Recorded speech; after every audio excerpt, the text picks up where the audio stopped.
Good morning. Thanks everybody for coming. Saturday morning, always hard. Yeah, thanks for being here about the presentation of Lagoon, or a bit longer, it's an open source build and deployment system for OpenShift and Kubernetes. My name is Michael, I'm the CTO of Amazee.io. We maintain Lagoon as an open source tool, but we also have other people that help us out. So, why did we think that there is need to be an open source development and also deployment system?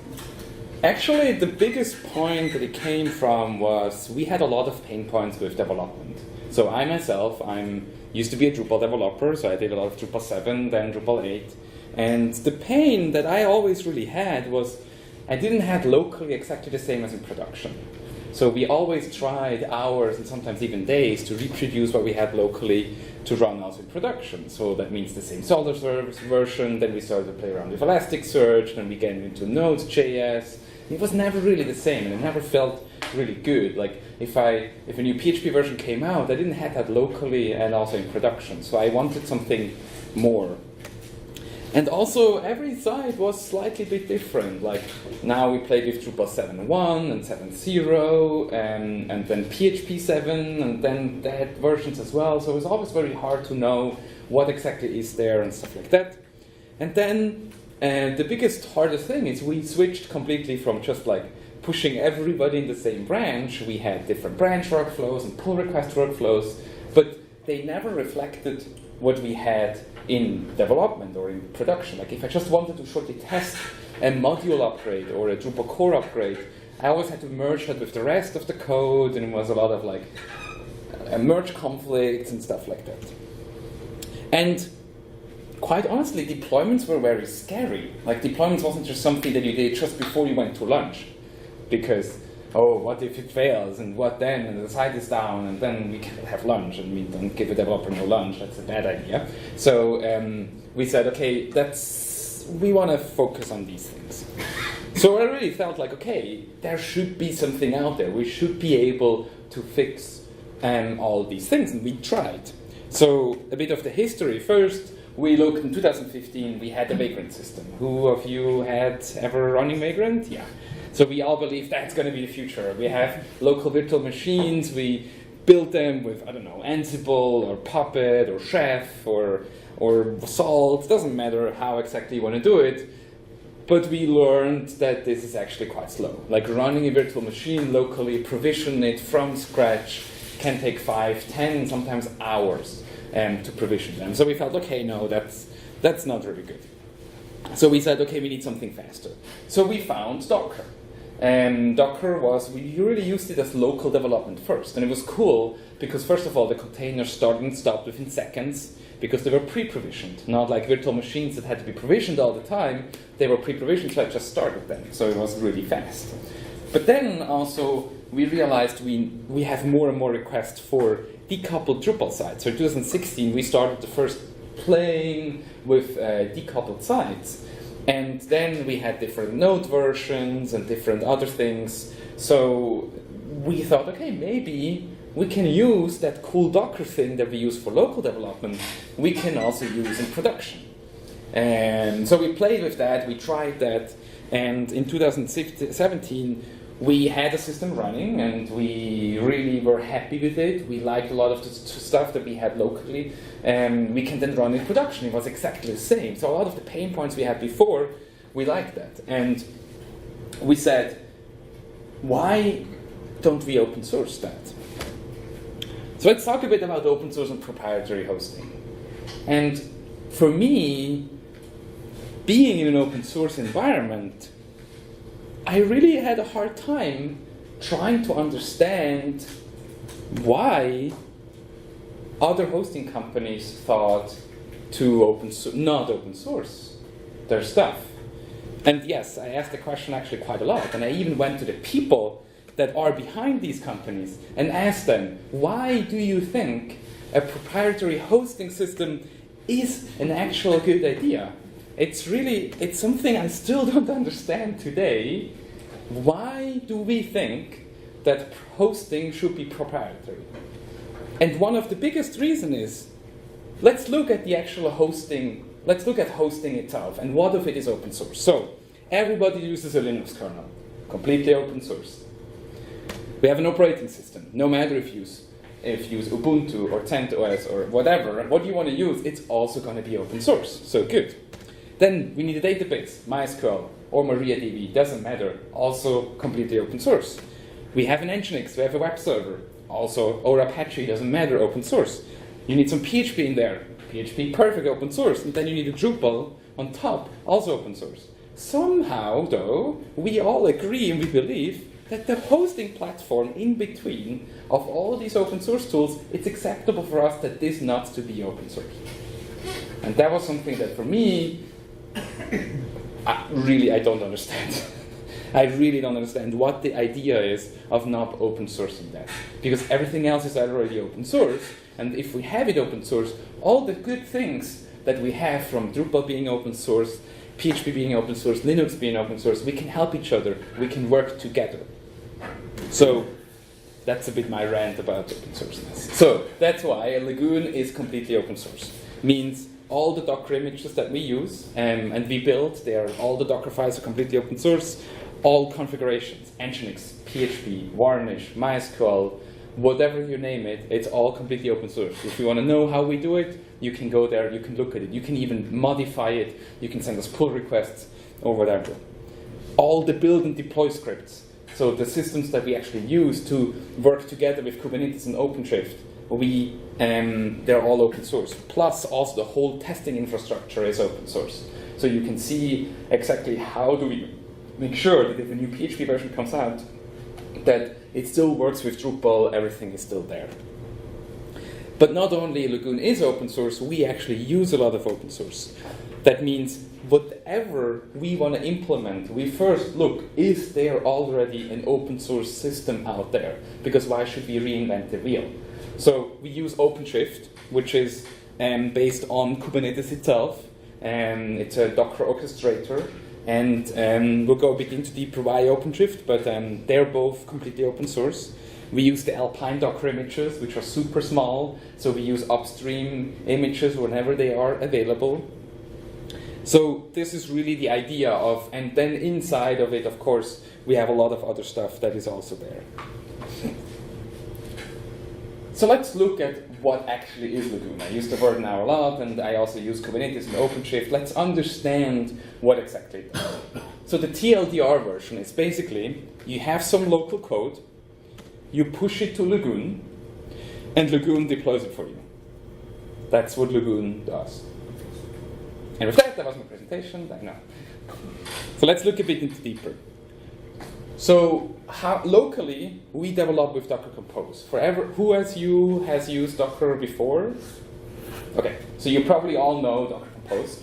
And Docker Compose YAML is basically is the YAML file that you can use with the Docker Compose tool to start and stop your containers, so you don't have to manually run your containers and restart them and stuff like that. We use Docker Compose YAML files as the base for Lagoon. Why? Because they're already widely used, people don't understand them, so we said, okay, let's not reinvent the wheel, let's not create our own YAML file, let's something else, let's reuse what we already have. And then you basically git push your Git repository, including that Docker Compose YAML, you push into any Git repository that you like. We do not, Lagoon does not require you to push it into a Git repository of Lagoon. Actually, Lagoon has no Git repository at all. So you can use Bitbucket, GitLab, GitHub, GitHub Enterprise, self-hosted, whatever. You can use whatever you want, because we really believe it's the choice of the developers or the teams to choose which Git solution they want to use. We don't want to force you to use some weird Git server that is ran by somebody. And then that Git hosting needs to send a webhook into Lagoon.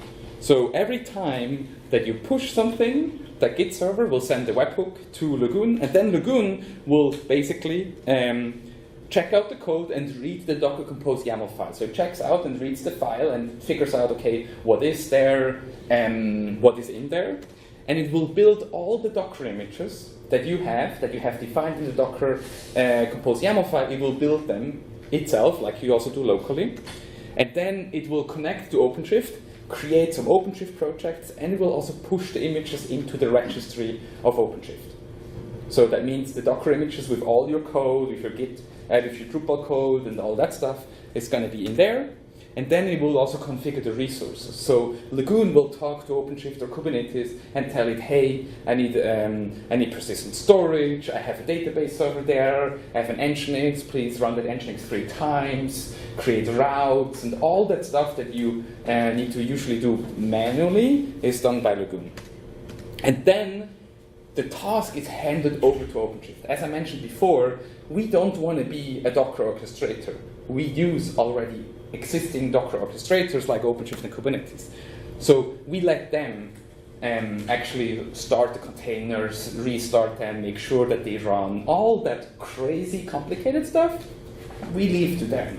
Because there is already an open source tool there that does it perfectly. There are people behind that are very good in handling that. So we don't want to re-implement anything that they already do.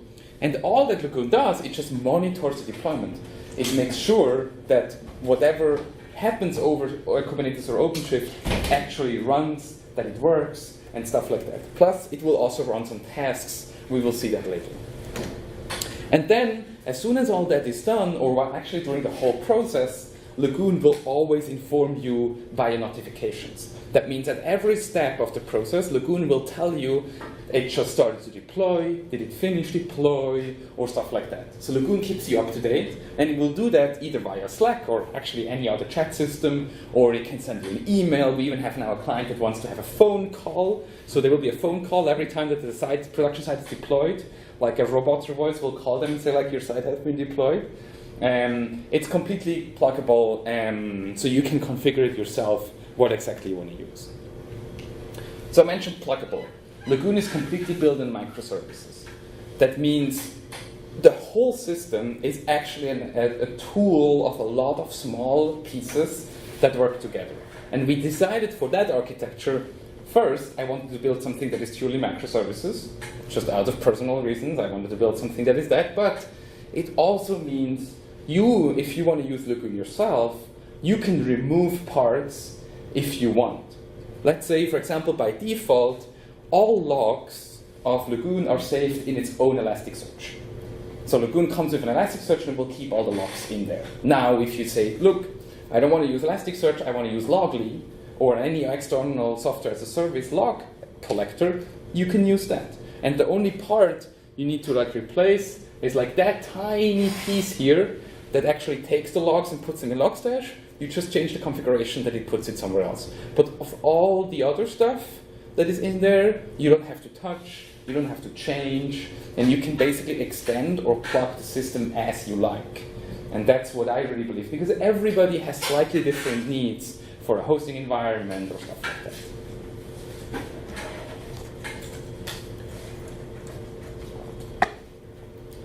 The other system is that we said we want to actually run Lagoon itself. Where does all of Lagoon run?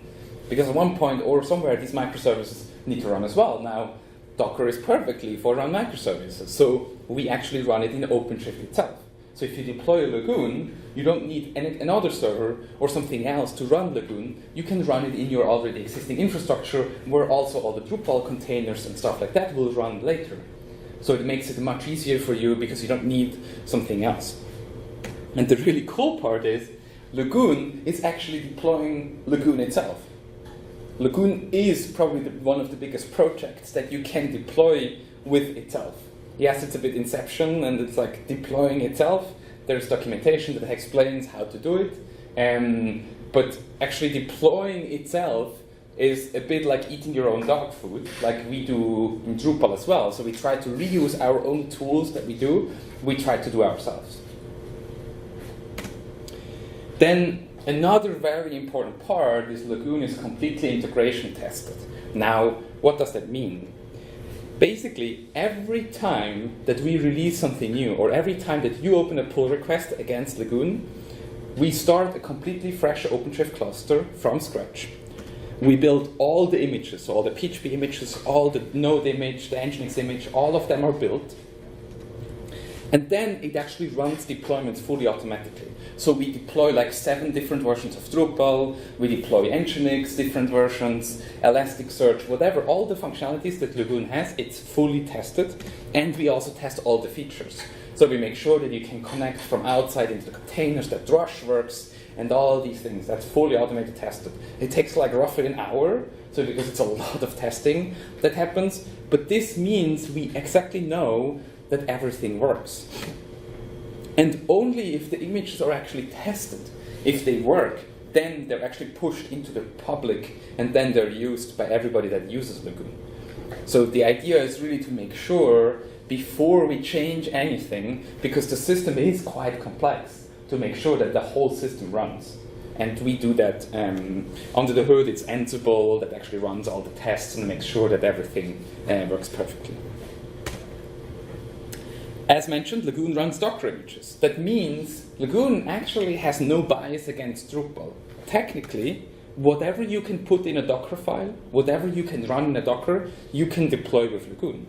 Lagoon started out of the need for Drupal hosting, but today we actually have support for any Docker images. That means we have WordPress running, we have Symfony running, we have Python running, and Lagoon itself is actually a lot of based on Node.js. So we have Node.js, whatever. So whatever you can put in Docker, we can also run it with Lagoon. Then Lagoon does not force you to have your own processes. We'll see that a bit later. But there's no first workflows. If you want to push directly into the master branch in your Git repository, you can do that. You shouldn't, but you can. If you want to cherry pick, if you want to pull request, if you want to use Git flow or GitHub flow, whatever you chose to use, Lagoon will support it. So you can define your own tasks, and we'll see that later in the demo. Then Lagoon is very focused on developers, so we made sure that we have locally the exact same configuration, service, and versions as in production. So it will never be a case where in production you maybe have PHP 7.1.6 and locally you have 7.1.4, and there's a weird issue between there. Or you will have exactly the same Varnish configuration. Or if you run an Elasticsearch in production, you can run an Elasticsearch on your local computer with the exact same configuration, versions, and everything. We can create individual sites for every single branch and pull request. We're going to see that later. We have fully automated testing support. But Lagoon is also for site builders. So even though we say it is for developers and it's a focus, site builders can use it themselves. That means we have full support for configuration management. So if you use Drupal 7 with features or Drupal 8 with configuration management, it supports that fully. So that means if you want to change something in production and you're not sure, like you're ever had somebody like, okay, you're hovering over the view save button, you're not sure if now what I'm going to save, is it maybe going to make exactly what I wanted, or is it going to destroy my website? You can solve that because you can just shortly create a test site that is a completely clone of the production environment and test it there and be sure that whatever you want to change actually works, and then you can synchronize it over to the production environment. And Lagoon is also very much with clients in mind. Why? Well, the happier developers are, the better the projects are. After more than 8 years of building websites, I can definitely stand behind that. If your developers are happy, they're going to build better products, they're going to build better websites, they're going to be more happy, that's just good. And releases are easy and painless. All the worry about the past of like, have we done everything? Do we exactly know what needs to happen after the deployment? And all that stuff. All of that is gone because all of it is automated. And if something fails, Lagoon will make sure that we go automatically back to the oldest version and stuff like that. Okay, I talked a lot. Who wants to see it? Yeah? No. Okay. Okay, no? Okay. No, that's fine. Okay, so I'm gonna start with, so in here, and you please tell me if you cannot see something. So this is a Drupal example. That's just a Drupal 8 that is already Lagoonized. We have documentation on how that works. But basically, if we check in here, you can see that's a Drupal 8. So we see things like a vendor folder, a web folder, a config folder, and a couple of other things. So the file that I talked before about is the Docker Compose YAML. And if we want to see that, you can go in here, go away. So the Docker Compose YAML basically defines all things we need to run our Docker containers locally. Now, you don't have to write that file yourself. We have example files, it's documented how to use it, but basically what we say here is that, hey, I want to have an Nginx container, I want to have a PHP container, I want to have a MariaDB container, I want to have a Redis container, a Solr, and a Varnish. So that's my whole Drupal site. That's everything that is needed to run my site. Now what I can do, I can go here and can say docker compose opt-d, which will just start all the services. Now I started them already, so it just tells me, hey, they're all up to date. But basically, that's all I need to do to start my environment. That's and then what I can do, I can connect into the CLI container. Now we have one container that is called the CLI container, and I can explain later a bit why we do that. But basically, that's where you connect. That's where you run all your Drush and all that stuff. So I connect in there, and now it tells me, hey, you are in the Drupal example project. That's the CLI Drupal container, and you're in /app. And now, in here, I can run like Drush, so it tells me like the Drush status, and in there, and all of it now is running completely on my local computer. I can see here, okay, this is like the URL. That's a super old Drupal version, because we also used it for the Drupal Get 2 testing, stuff like that. So the other thing I can run is like Drush ULI, which will give me a URL that I can log in. And now, what we see here, I was already logged in, sorry for that. But this URL here, so the Drupal example docker.amazee.io, that is my local computer. That means everything that is with docker.amazee.io will not actually go to the internet, it goes into my local computer. That means I have possibilities for nice URLs, I have possibility for SSL and all that stuff. And not like, usually in Docker you have like weird IP addresses and port numbers and so. We prevent that with some clever stuff. And in here I have my Drupal, it's just a fresh Drupal 8 that is installed. But what I can do now, I can do some stuff. Let's say I'm a Drupal developer and the client tells me, move around a block. So I go in here, I go to the block, and I say, okay, actually I want to have the Druplicon, which is here in site branding. It was a long time on the top, and it doesn't feel like that anymore, so I will move it into the footer. And now, if we go here, we can see the Drupalcon is in the footer. So whatever you change, whatever you want to do in your Drupal site, doesn't matter. You can do it locally, and I could completely disconnect from the internet, and I can still do that, because everything right now is running on my local computer. So I fly a lot, and that's what I do. Like while I'm in the plane, I just start all my Docker containers, I synchronize my Drupal, and I run and I work completely locally. Does the domain work? Yes. You have it in something? Yes. Yeah. There is a DNS mask that will work even if you don't have internet. Yeah. So let's assume that is my change that I wanted, and so what I can do now here, because that's a Drupal 8, and as mentioned, we have complete configuration management support.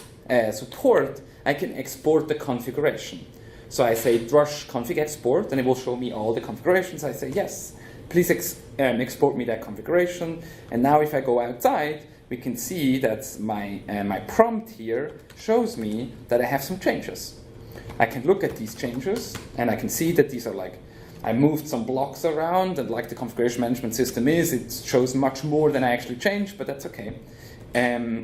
So now I say, okay, I actually want to show that to the world. I want to show it to, I don't know, my approach manager or my client, that they can approve that what I changed, moving the Drupal from the header and the footer, is actually the right thing. But before I push that into the master branch, because it's going to be the production site, I create a new branch. So I go in here, and I say git checkout-p, and say, I don't know, Montreal, Drupal, I'll just call it demo, whatever, that's my branch. I add that, I commit that, and say moved Drupalicon into footer, and I push that. And so what I'm doing now is I push that to GitHub. So as mentioned, that site is hosted on GitHub. It could be hosted on any other Git server. And so I just push that branch. And if I go in here,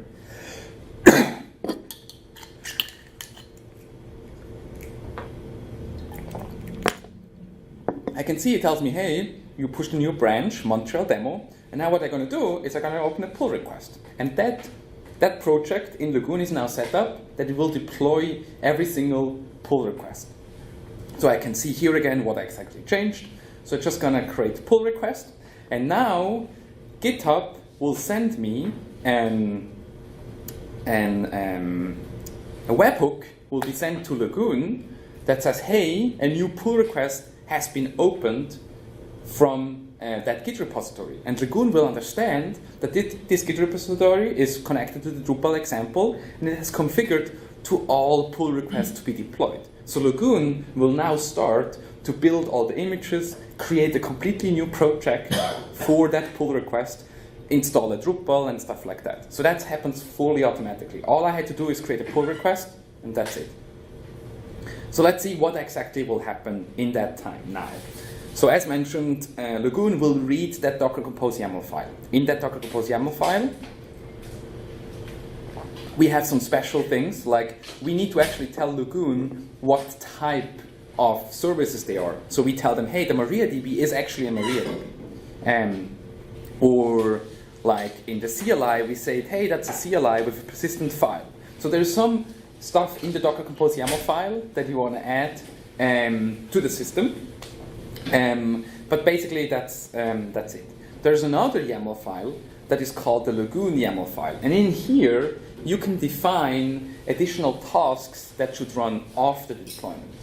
But we also have tasks that we want to run before deployment. As I said, we have full composer support. So in here, in the dockerfile.cli, I actually define which composer tasks I want to run. So like here I define, okay, composer install nodev. I can do whatever I want to do in there. Like we have people that use Node to compile Sass into CSS and stuff like that. So all your tasks you need to deploy your site, you just put in there. You can add them in there. There's documentation how that exactly works. We have a lot of examples how that works for Drupal 7, if you have Git submodules or not, if you use Composer or make files or whatever. But basically all your commands that you want to run, you put in there. And the other cool thing is, here is also where you define the PHP versions.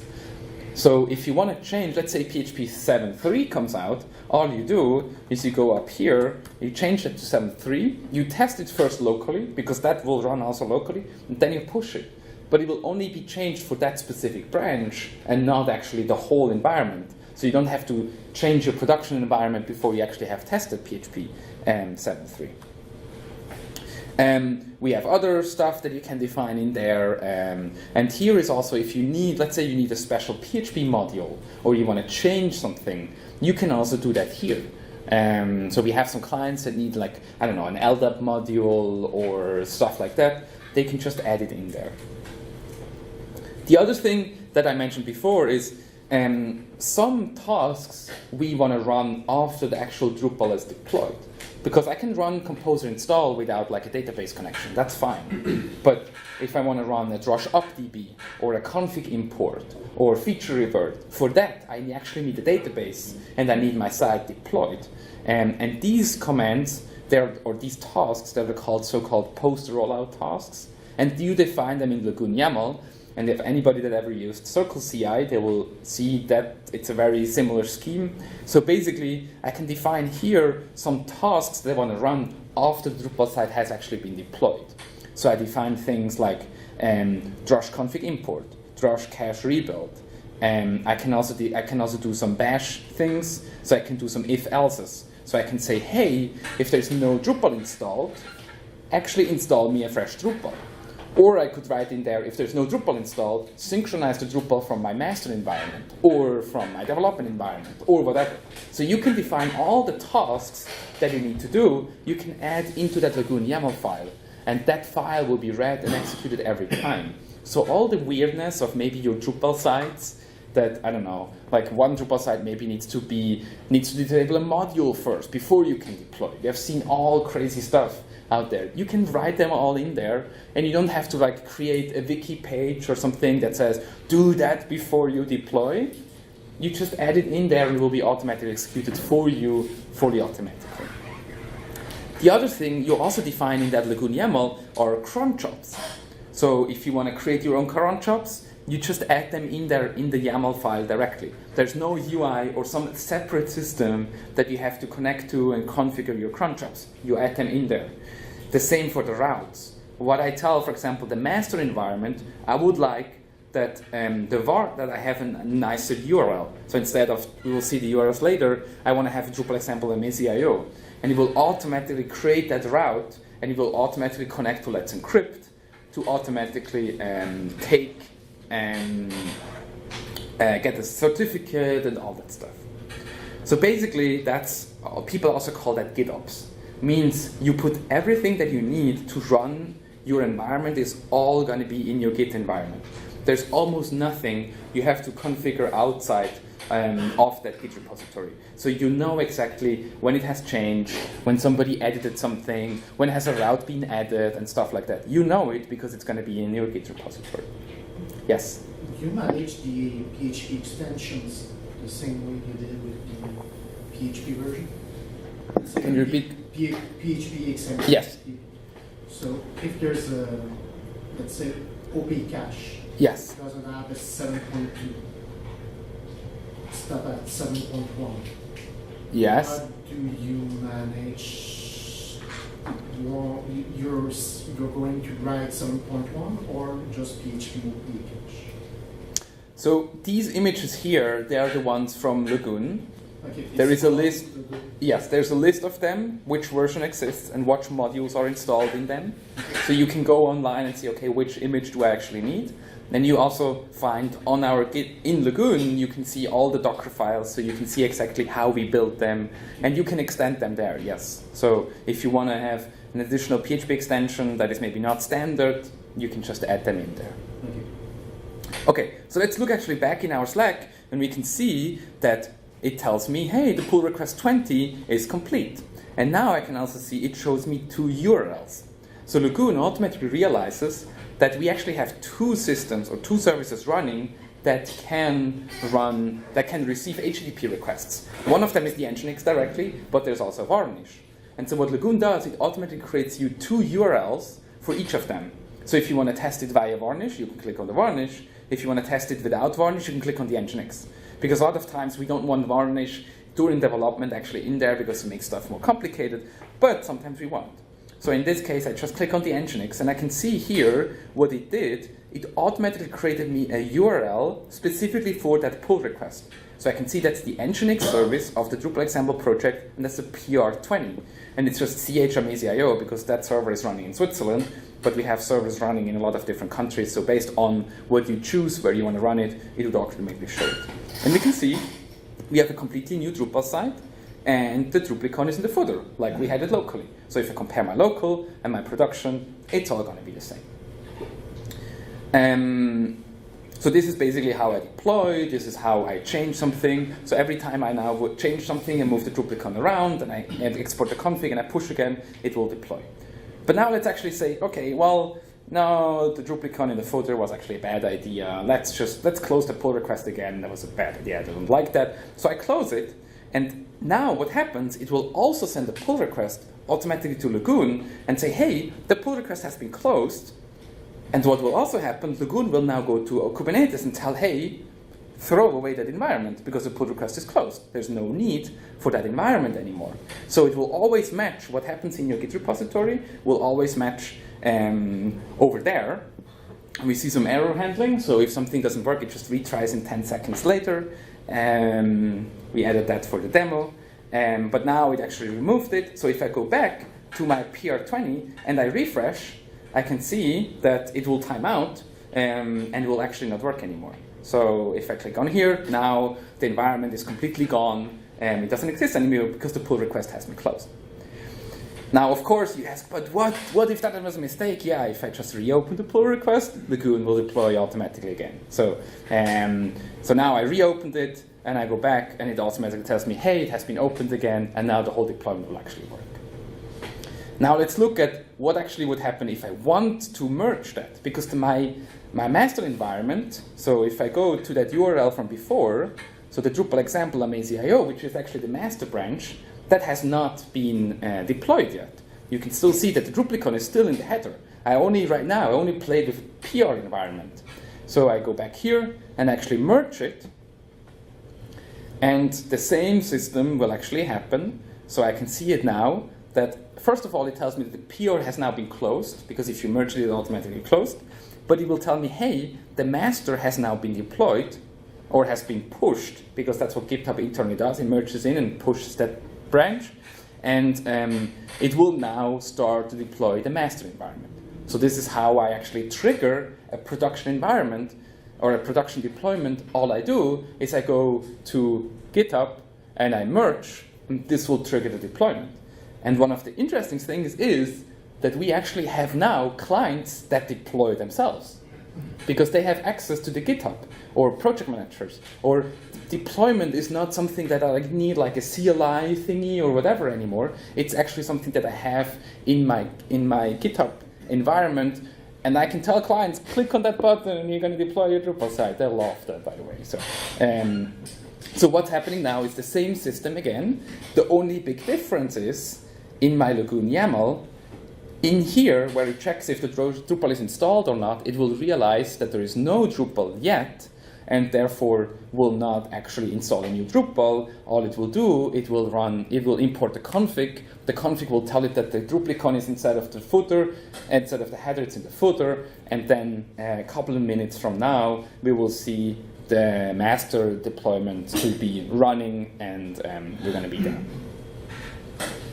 So it's still deploying that? Yes, it is still deploying right now. Yes, there is right now. You see the logs at the very end. So if you go up here, we can see that there is a link to the logs, and that log for the demo purposes is full verbose. So it's a couple of thousand lines of code, but we just have that enabled for right now because for the demo it's. But you can actually see in here. So if we go into our Drush SI. We can see here, this is the Drush site install, and we can see here the output of the Drush telling me, hey, or I can check my Drush CR, and it tells me cache rebuild complete. Now, as mentioned, it's super verbose. That's only used for our internal stuff. By default, it's in there, but we can also see like all the Docker build processes. So we can see how it actually builds. We can see which caches it used, all that. So these logs are created after deployment, and one of the things we're working on is that you can see that in real time. So if you ever like saw, I don't know, Jenkins or Travis, like how it updates the task they're running, that's the system that we're working on in the background. Cool. Okay, let's go back. So, as I said, the system is completely open source. Oh, it's done. Sorry. So it tells me that it has to be deployed, and if I click on the Drupal example, if I go there and after the clashes have been updated, I can see now my Drupal example has the Druplicon not in the footer anymore and the header, but now it's in the footer. So basically that was just a deployment that I created, deployed the master environment. Everybody sees this in Slack, so a lot of times our clients actually invite the clients or their clients also in the same Slack channels or any other chat system, and then they can see immediately that the site was deployed, everybody's happy, throws GIFs in there and whatever. So, okay, so how we want to help? As mentioned, it's completely open source, so everything is on our GitHub inside Lagoon. And really, don't worry. Like, I know it's a complicated system. I know it's a bit intimidating at the beginning, but we have everything fully automated tested.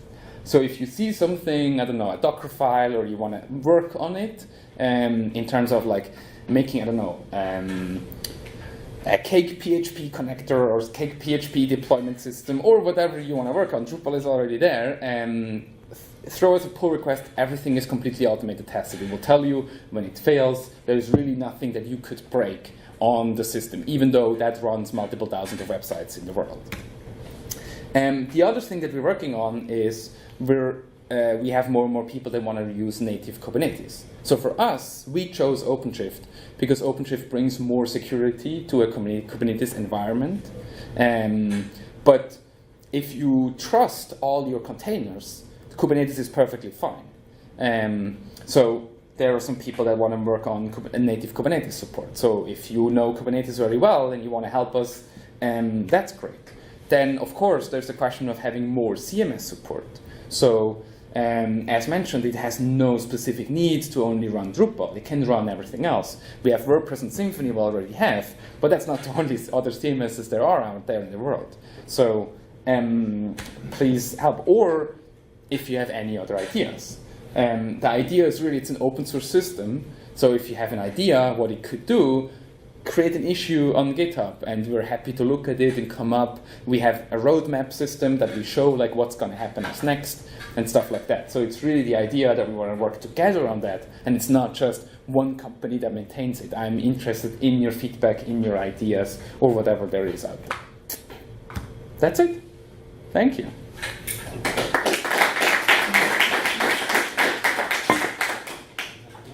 Any questions? Yes. Does it do anything? Or I assume it does, but the file, like setting file permissions, and it does all the Drupal specific, like proper. Yes. Stuff. So from a security point of view, is you don't have access, or the running container does not have access to the actual files, or to the PHP files. The only folder that you have access to is the files folder, so like sites default files, that you can create images and file and JavaScript files and CSS files and that stuff. But the PHP files, the running container has no access to. That's for a security point of view, because after you build everything and you run the containers in production, you don't want to change the PHP files anymore. If you want to change them, you want to redeploy and create a new Docker image and push that and then run that container. So you don't have access. You cannot go to the index PHP and add something in there. You don't have access to it. And sorry, I lost my thought. And the other thing is also we don't allow to run any other files than index.php. So even if some of your clients, whatever, uploads a PHP file into the site's default files folder, there is no way that that can be executed. So security is quite an important part on our side, that we make sure that there is no way to access the files, except the files you really should, which are inside default files. Yeah. Yeah. Is that also how you handle stuff like keys, like SSH keys and whatever? Because I imagine if everything's in the Docker config, you have to have the AWS keys have to be a string. There's no way you can include it as a file. Correct. So right now there is two different ways that you can get stuff in there. Either you add them directly to the Docker file. There's some people that feel like that's fine because the GitHub repository is protected, which is not a big deal.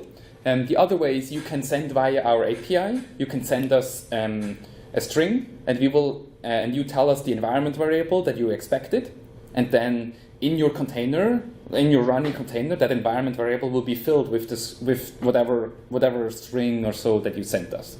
So that's what we use for email sending API keys or LDAP authentication, stuff like that. So it happens all via the environment variables. And we make sure that they are only exposed for you in your environment in that you told us. And so you don't have any API keys in a GitHub repository if you don't like them there. Okay, cool. Are those are only exposed during build time? It depends what you want. So some strings you want to have exposed during build time, some strings you want to have exposed during runtime. So by default, they're exposed at the same time, but you can define when you actually want them. Cool. So yeah, because sometimes, like we have strings that during build time you want to use, for example, to connect to a private GitHub repository, to sync like load, or like we have clients that run their own packages that has a basic auth in front, stuff like that. And you want them during build time, and then you have other stuff during runtime that you want, like API keys and stuff like that. So you can choose what you want to do. Could you build something like status inside of this so that you wouldn't have to do that and the containers could talk to each other? Like your own packages? You could. I mean, yeah, with the Docker file, you could do anything. Whatever you can run in Docker, you can run there. So it is possible, yes. So we have like clients that run like mock databases or so for Node.js. So they don't have like stuff like that. So you can define what exactly you want to run. And yes, you could run your own packages. It would be maybe a bit crazy to run that for every environment, but it's practically possible. Yeah, no problem. Yeah. So I'm not very familiar with Kubernetes and Mm-hmm. stuff like that. So can you describe what the typical physical architecture would be to have this kind of environment?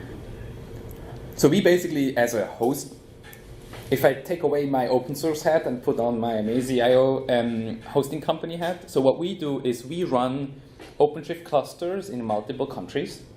In each of these countries, we go and find a local hosting provider. Like in Switzerland, there is no AWS, Google Cloud, or Azure, so we had to find a local one. And we run OpenShift clusters in there, or Kubernetes clusters. At the end, it's almost the same. How that looks like is you have multiple computing nodes that run that run the loads. You have multiple load balancers, masters, storage nodes, and all that stuff. So it's like an environment of minimum 12 to 15 servers, something like that. And that's like what we run.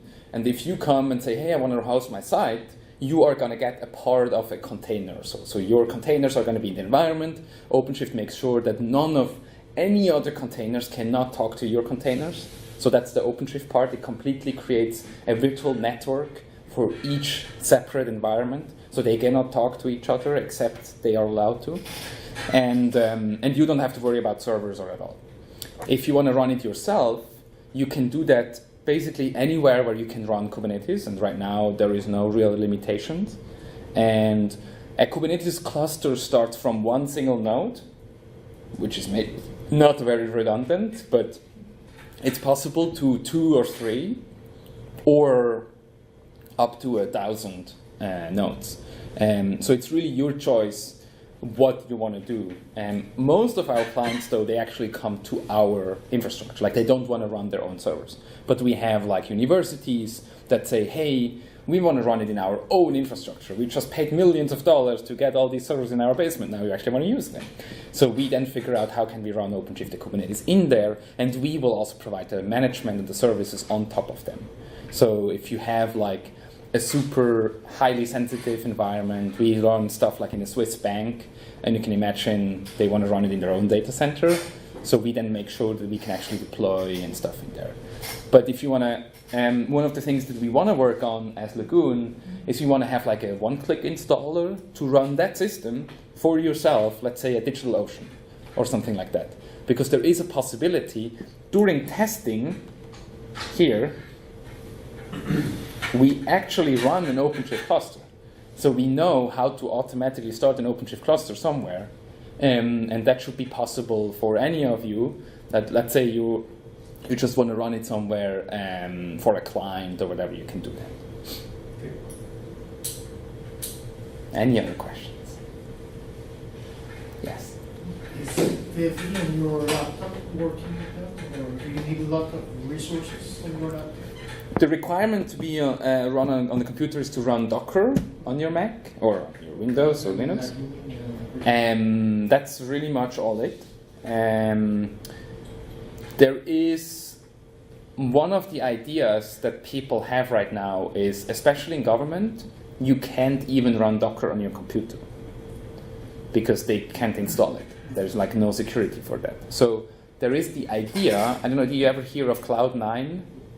So one of the ideas is, because Cloud9 runs in a Docker container, so what we could do is for each environment also start a Cloud9 that has access to the files then, so we change the file permissions a bit, that they can actually save files. So if you want to edit something for an environment, you open a URL as well, and then you have a Cloud9 interface that you can edit your Drupal site directly there. We have one client that will need that, and if we figure that out, then we could actually remove everything on your local computer. So all you need is a browser. So you could do Drupal development on your iPad.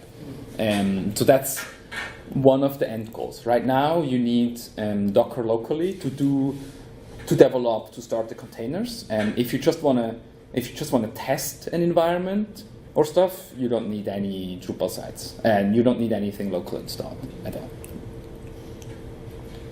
But yeah, how much memory should you kind of have to have a smooth local host?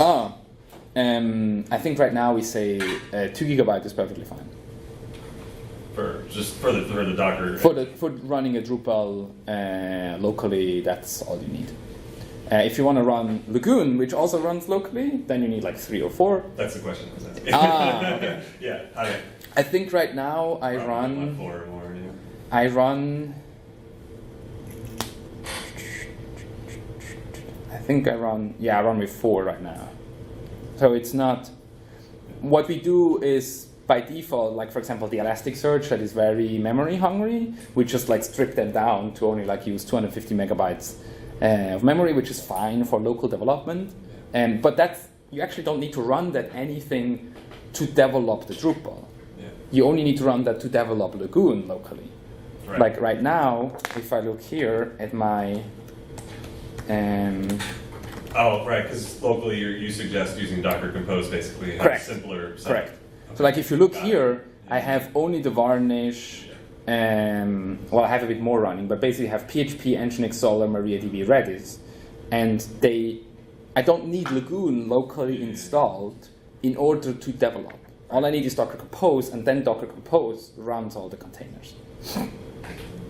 Because yes, running Lagoon locally, would be a bit crazy, and it's like, and it's also like to change a file, it doesn't really make sense to like redeploy every time. Right. Like what we do, Right. if you look here in the Docker Compose YAML, we mount the folders directly into my host, so my Mac OS X. So if I change a PHP file, it's immediately available inside the container. But that's only local. In production, or in development, I need to push every time. Yeah, because Lagoon does the build every time. Correct. So you're Yes. self-contained. Correct. No volumes at all. Well, There are volumes. Yeah, Yeah, so like here I can define a volume that has like a persistent. yeah. But So it's that not like names no, mounted locally, mounted volumes, or whatever they call it. Whatever they call Yeah, it. no, that doesn't even exist in Kubernetes. Cool. Okay, cool. I'm here the whole day. If you have more questions, come and talk to me. If you want to try it out, come and talk to me. We do free trials, so you can play around as long as you want. Try to destroy it, try to take it down, whatever you want to do. And we're happy to help. Thank you. Thanks.